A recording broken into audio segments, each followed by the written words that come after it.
بسم اللہ الرحمن الرحیم۔ پہلے پارے کے خلاصے کے ساتھ آپ کی خدمت میں حاضر ہیں۔ ہم اس نشست میں قرآن کریم کے اس پہلے پارے کے مضامین پر ایک نظر کریں گے تاکہ ہمیں یہ معلوم ہو سکے کہ اس میں اللہ رب ذوالجلال نے کیا کیا مضامین اپنی کتاب میں بیان کیے ہیں۔ سب سے پہلے سورۃ الفاتحہ ہے۔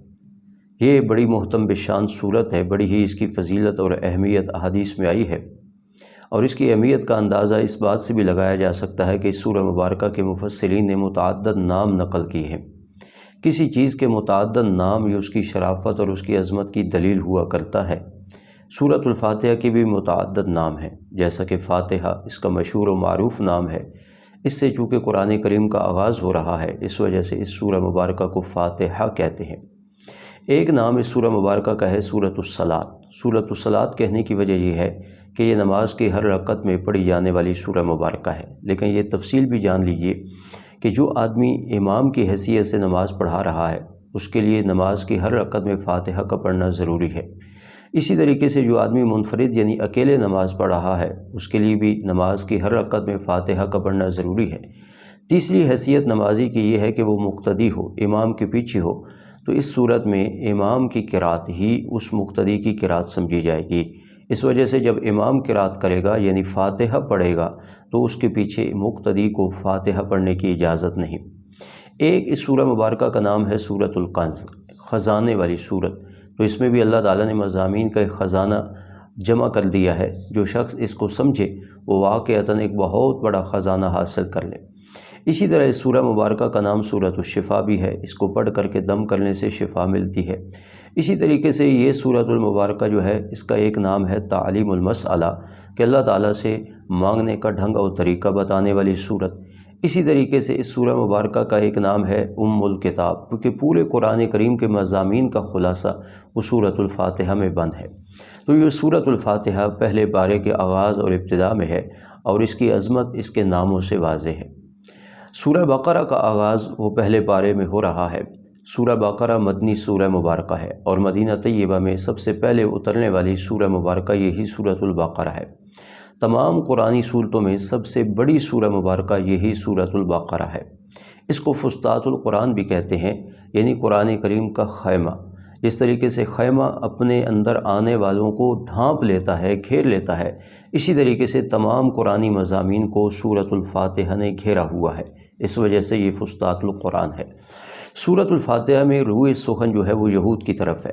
آپ صلی اللہ علیہ وسلم جب مدینہ طیبہ ہجرت کر کے تشریف لے گئے تو وہاں قرب و جوار میں آباد لوگ یہود مدینہ کہلاتے ہیں۔ وہ آپ صلی اللہ علیہ وسلم کے پہلے دن سے ہی مخالف ٹھہرے، اس لیے اللہ تعالیٰ نے روئے سخن سورۃ البقرہ میں یہود کی طرف رکھا ہے۔ ابتدا سورۃ البقرہ کی اس بات سے ہو رہی ہے کہ یہ کتاب ہدایت ہے، اور اس میں کوئی شک نہیں ہے۔ فاتحہ میں گویا کہ ہم نے اپنے رب سے سوال کیا تھا اہدنا الصراط المستقیم، مولا سیدھا راستہ دکھا۔ اللہ تعالیٰ نے سورہ بقرہ کے آغاز میں فرمایا ھدی للمتقین، فرمایا یہی کتاب تمہاری رہنمائی کرے گی جو متقین کے لیے رہنما ہے، اور اس کتاب میں کسی قسم کا کوئی شک نہیں۔ پھر تمہید میں سورہ بقرہ کے 3 جماعتوں کا ذکر ہے۔ اس کی وجہ یہ ہے کہ جب بھی حق کی بات کی جاتی ہے تو لوگ متعدد فرقوں میں بٹ جاتے ہیں۔ فرمایا جب قرآن کی شکل میں، قرآن کی صورت میں ہدایت کی بات کی جائے گی تو لوگ متعدد جماعتوں میں بٹ جائیں گے، کچھ ماننے والے کچھ نہ ماننے والے۔ لہٰذا سب سے پہلے ماننے والوں کو یہاں ان کے اوصاف کے ساتھ تذکرہ فرمایا۔ متقین کے 5 اوصاف سورہ بقرہ کی ابتدا میں مذکور ہیں۔ اس کے بعد ان لوگوں کا ذکر کیا ان الذین کفروا، کہ جنہوں نے ضد کی وجہ سے نہ مانا، پکے کافر رہے، جیسے ابو جہل، ابو لہب، عتبہ اور شیبہ وغیرہ، ان کا انجام بد بھی بتا دیا۔ اس کے بعد اگلے رکوع میں وَمِنَ النَّاسِ مَن يَقُولُ آمَنَّا بِاللَّهِ سے اس طبقے کا ذکر کیا کہ جو ظاہری اسلام کے مفادات کے حصول کے لیے اسلام کی آغوش میں آئے تو صحیح، مگر دل میں ان کے ایسے ہی کفر چھپا ہوا تھا، ان کو اصطلاح میں منافقین کہا جاتا ہے۔ اللہ تعالیٰ نے پورے ایک رکوع میں منافقین کی خباثتوں کا ذکر کیا اور ان کے انجام بد سے اللہ تعالیٰ نے آگاہ کیا۔ سورہ بقرہ کے اس سے اگلے رکوع میں اللہ تعالیٰ نے دعوی صورت کا ذکر کیا، صورت کا مرکزی موضوع، اور صورت کا مرکزی موضوع وہ اللہ تعالیٰ نے ذکر کیا، اور وہ ہے اللہ تعالیٰ کی توحید۔ یا ایھا الناس اعبدوا ربکم الذی خلقکم، اس پر اللہ تعالیٰ نے دلائل کے ذریعے سے بات منوائی ہے۔ فرمایا تمہیں پیدا کرنے والا، تمہارے آبا و اجداد کو پیدا کرنے والا، زمین و آسمان کو پیدا کرنے والا، بارشوں کا انتظام کرنے والا، زمین سے سبزے اور باغات اگانے والا، فرمایا وہی تمہارا پروردگار اور معبود ہے، اس کی بندگی اور عبادت کرو۔ پھر ایک شبہے کا جواب دیا گیا کہ کچھ لوگ کہتے تھے کہ ہم یہ دعوی توحید اس لیے نہیں مانتے کہ یہ قرآن کریم میں ہے، اور قرآن کریم آپ صلی اللہ علیہ وسلم اپنی طرف سے بناتے ہیں، اللہ تعالیٰ کی طرف سے نازل شدہ نہیں۔ تو اللہ تعالیٰ نے یہاں سے ایک چیلنج کیا اور اس شبہے کا جواب دیا، وَإِن كُنتُمْ فِي رَيْبٍ مِّمَّا نَزَّلْنَا عَلَىٰ عَبْدِنَا، اگر تمہیں قرآن کریم کے بارے میں کوئی شک ہے نا، تو تم بھی عربی زبان جانتے ہو، فصیح اللسان ہو، فصاحت و بلاغت سے آشنا ہو، قرآن کریم کی ایک صورت بنا کر لے آؤ اور یہ بات ثابت کر دو کہ قرآن کریم اللہ کی طرف سے نازل شدہ نہیں۔ اس کے بعد اللہ تعالیٰ نے ماننے والوں کو بشارت بھی دی، خوشخبری بھی سنائی، نہ ماننے والوں کا انجام بھی ذکر کیا، لیکن مزید ایک شبہے کا جواب دیا۔ وہ لوگ کہتے تھے کہ قرآن کریم میں یہ جو مکھی اور مچھر اور عنکبوت، مکڑی جیسی مثالیں دی گئی ہیں، اس سے معلوم پڑتا ہے کہ یہ کلام الہی نہیں۔ اس کا جواب بھی دیا گیا، ان اللہ لا یستحی ان یضرب مثلا ما بعوضہ، کہ اللہ تعالیٰ کا مقصد یہ ہے کہ وہ مثال سے اپنی توحید اور حقانیت کو واضح فرمانا چاہتے ہوتے ہیں، تو اس مقصد کو پانے کے لیے کسی چیز کی بھی مثال دی جا سکتی ہے، اللہ تعالیٰ ایسی مثال دینے سے نہیں رکتے۔ پھر اگلے رکوع میں اللہ تعالیٰ نے تخلیق آدم کا ذکر کیا، اور وہ تمام تر معاملات جو حضرت آدم علیہ السلام کے ساتھ پیش آئے، پورے ایک رکوع میں اللہ تعالیٰ نے اس کا ذکر کیا۔ گویا کہ اللہ تعالیٰ نے بات منوانے کے لیے دلائل کا بھی سہارا لیا اور اپنے احسانات کا بھی ذکر کیا۔ دلائل کے ذریعے بھی کہا کہ مانو کہ بندگی اور عبادت کے لائق میں اللہ ہوں، اور فرمایا میرا احسان بھی یہ ہے کہ میں نے تمہارے لیے زمین کو بچھونا بنا دیا، آسمان کو چھت بنا دیا، تمہارے بابا آدم علیہ السلام کو تخلیق کیا، ان کی لغزش کو معاف کیا۔ یہ میرے احسانات بھی اس بات کے متقاضی ہیں کہ تم میری توحید کو مانو۔ پھر اللہ تعالیٰ نے یا بنی اسرائیل کا پہلا خطاب کیا، جس میں اللہ تعالیٰ نے بنی اسرائیل کی اصلاح کرنا چاہیے۔ اللہ تعالیٰ نے 4 چیزوں کا انہیں حکم دیا۔ فرمایا میری نعمتوں کو یاد کرو، فرمایا ایمان لاؤ اس کتاب پر جو میں نے نازل کی ہے، فرمایا مجھ سے ڈرو، اور اسی طریقے سے اللہ تعالیٰ فرماتے ہیں میرے تمام احکامات کی تعمیل کرو، نماز کا اہتمام وغیرہ۔ 4 چیزوں سے اللہ تعالیٰ نے انہیں منع کیا۔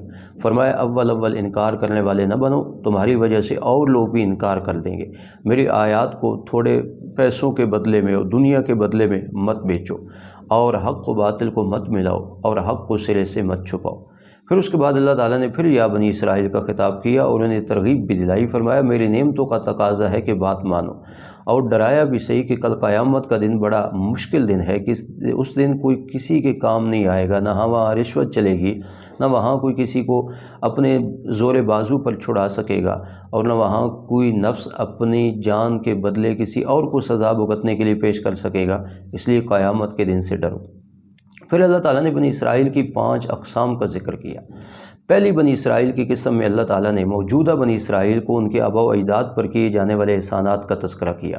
فرمایا فرعون سے ہم نے تم کو نجات دی، تمہارے آبا و اجداد کے لیے بحر کلزم کو ہم نے پھاڑ دیا، ان کی غلطی کو ہم نے معاف کیا، ہم نے انہیں تورات جیسی کتاب عطا کی۔ فرمایا انہوں نے معصیت اور نافرمانی کی، ہم نے ان کی توبہ کو قبول کر لیا۔ فرمایا انہوں نے گستاخانہ سوال کیا، اللہ تعالیٰ نے ان کی سزا کے لیے ان کو موت دی، پھر دوبارہ اللہ نے زندگی عطا کر دی۔ اللہ تعالیٰ نے ان کو پانی میدان تیہ میں عطا کیا، 12 چشمے پانی کے جاری کر دیے۔ فرمایا اللہ تعالیٰ نے ان کے لیے من و سلوہ اتارا، لیکن انہوں نے نعمتوں کی ناقدری کی، تو اللہ تعالیٰ نے یہ اپنے عذابات کا بھی ذکر کیا اور 8 انعامات کا بھی ذکر کیا۔ اور اس کے بعد اللہ تعالیٰ نے یہ بات بتائی کہ یہ تمہارے القاب پر نجات موقوف نہیں کہ تم اپنے آپ کو مومن کہلواؤ، یہودی کہلواؤ، نصرانی کہلواؤ۔ فرمایا اصل یہ ہے کہ جس کے پاس ایمان اور عمل صالح کی دولت ہوگی وہی بخشا جائے گا۔ دوسری نوع اور دوسری قسم بنی اسرائیل کی بیان کی، اس میں موجودہ بنی اسرائیل کے آبا کی 3 خباستوں کا ذکر کیا۔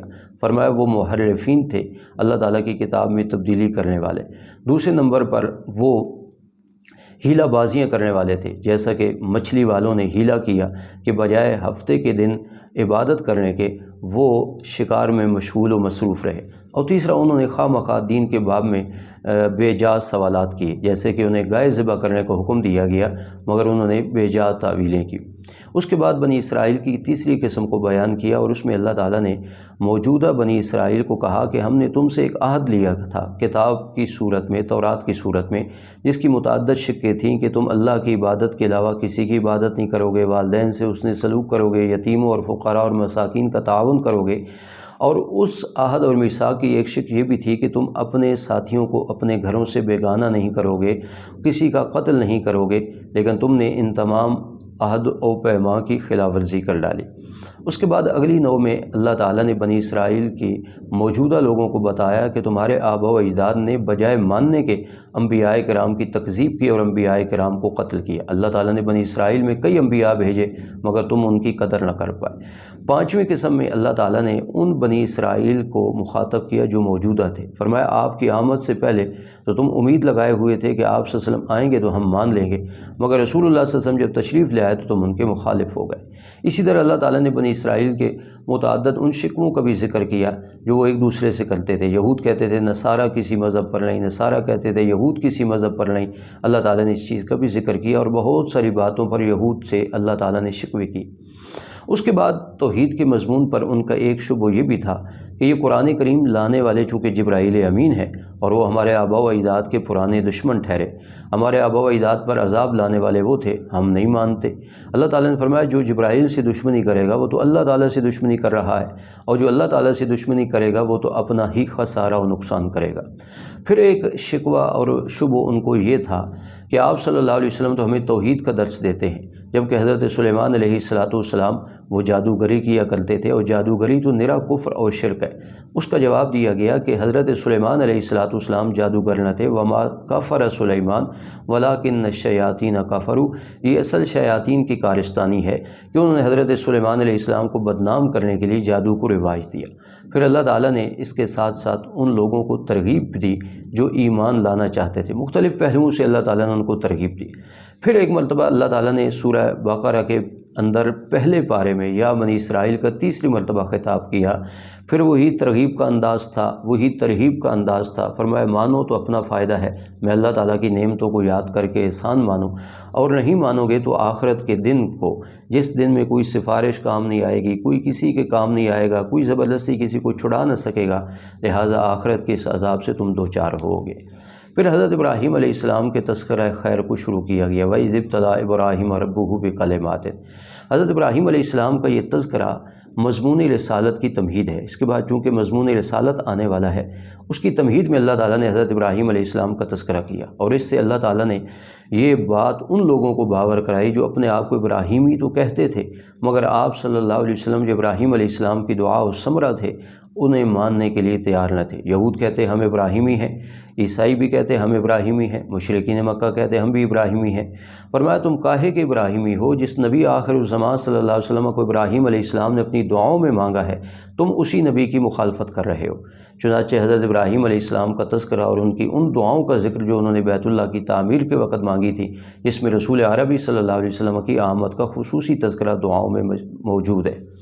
اس کے بعد اللہ تعالیٰ نے حضرت ابراہیم علیہ السلام کی دعوت اور حضرت ابراہیم علیہ السلام کی آگے نسل کی دعوت کو پیش کیا۔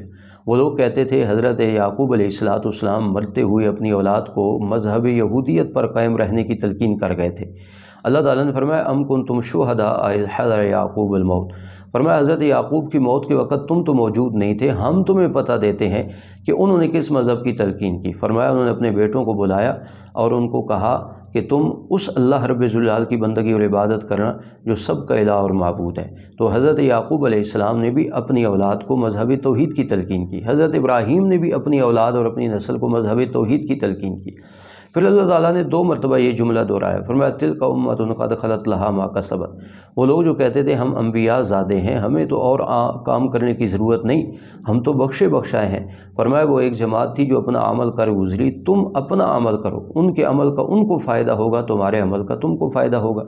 پھر فرمایا تلک امۃ قد خلت لہا ما کسبت۔ وہ لوگ جو علماء کی اولاد تھے وہ بھی اس خوش فہمی میں تھے ہم بڑوں کی اولاد ہیں۔ اللہ تعالیٰ نے فرمایا پہلے لوگوں کا کیا ان کو کام آئے گا، تمہارا کیا ہوا تمہیں کام آئے گا۔ اور درمیان میں اللہ تعالیٰ نے معیار ایمان بھی بتایا، فرمایا فَإِنْ آمَنُوا بِمِثْلِ مَا آمَنْتُمْ بِهِ فَقَدْ اهْتَدَوْا۔